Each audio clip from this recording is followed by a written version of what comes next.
મારો 4 વર્ષનો છોકરો છે, 8મા છોકરી છે, એમને કેવી રીતે?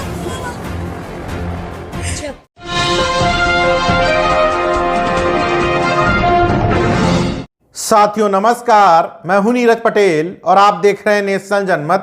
ये रोती बिलखती ट्रैफिक पुलिसकर्मी मोदी जी के तथाकथित गुजरात मॉडल का असली सच है। गुजरात का एक मॉडल वो जो दलाल भांड कॉर्पोरेट मीडिया की बदौलत ब्रांडिंग और मार्केटिंग करके सजाया गया था।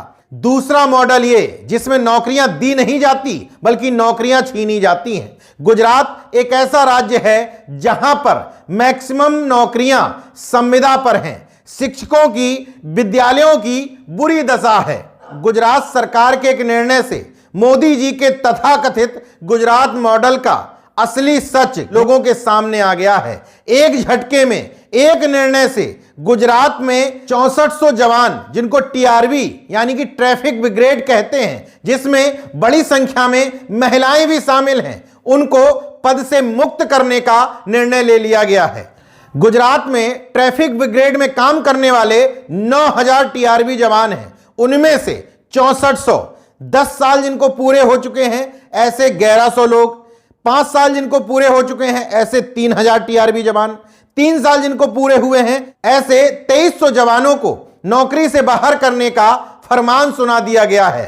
अब ये लोग जाएंगे कहां? सोचिए, जिस व्यक्ति ने, जिस महिला ने 10 साल इस सर्विस में गुजार लिए, उसकी उम्र अब कितनी होगी? उसको दूसरा कौन नौकरी देगा? खैर, सरकार कितनी संवेदनशील है, अग्निवीर योजना में ही इस बात का साफ पता चलता है। अग्निवीर योजना में सरकार ने जो किया वो गुजरात मॉडल में कई सालों से कर रही है। प्राइमरी शिक्षक में भी वहां नियम है कि पहले नौकरी में आइए, 5 साल संविदा शिक्षक की तरह बेहद कम मानदेय में पढ़ाइए, 5 साल बाद सरकार को लगा तो आपको रख लेंगे, नहीं तो बाहर का रास्ता दिखा देंगे। यानी गुजरात में पहले ही कर्मचारियों के साथ मानवीय दृष्टिकोण नहीं रखा जाता है। अब आप भले ही ना समझ पाए, लेकिन वही तथाकथित गुजरात मॉडल यानी कि ठेके पे सरकार को चलाने की प्रथा मोदी जी गुजरात से लेकर आके पूरे देश में लागू करने की कोशिश कर रहे हैं।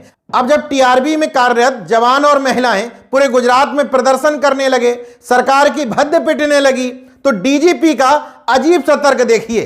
कहते हैं एक ही व्यक्ति लंबे समय तक ट्रैफिक ब्रिगेड में कार्यरत रहे, यह प्रशासनिक दृष्टिकोण से ठीक नहीं। गुजरात के डीजीपी महोदय से पूछना चाहिए, उनको सर्विस में कितने साल हो गए? कम से कम 25 से 30 साल आईपीएस के रूप में सेवा पूरी कर चुके होंगे, तब गुजरात के डीजीपी बन पाए। लेकिन लॉजिक दे रहे हैं कि अगर किसी को 10 साल, 5 साल, 3 साल नौकरी में हो गए तो प्रशासनिक दृष्टिकोण से ठीक नहीं। इस लिहाज से जितने भी आईपीएस, आईआरएस, आईएएस हैं गुजरात में, सबको नौकरी से निकाल देना चाहिए। जितने भी स्थायी कर्मचारी हैं सबको हटा देना चाहिए, क्योंकि वो प्रशासनिक दृष्टिकोण से ठीक नहीं। मतलब आप सक्षम पद पर बैठे हैं तो कमजोर लोगों का शोषण ऐसे नियम बना करके कर देंगे। हालांकि इसमें कोई दो राय नहीं कि सरकार निष्ठुर है, लेकिन इसको झुकाने वाला चाहिए। इससे पहले कई मामले ऐसे आए जिसमें अड़ियल रुख रखने वाले मोदी शाह झुके हैं, चाहे वो किसानों के सामने झुके हों, ओपीएस के मामले में या जातिवार जनगणना के मामले में। अब भाषा बदल गई है। नेशनल जनमत को सूत्रों के हवाले से खबर मिली है कि गुजरात में लगातार जो विरोध प्रदर्शन चल रहे हैं, अन्य राज्यों के चुनाव पर उसका असर पड़ सकता है।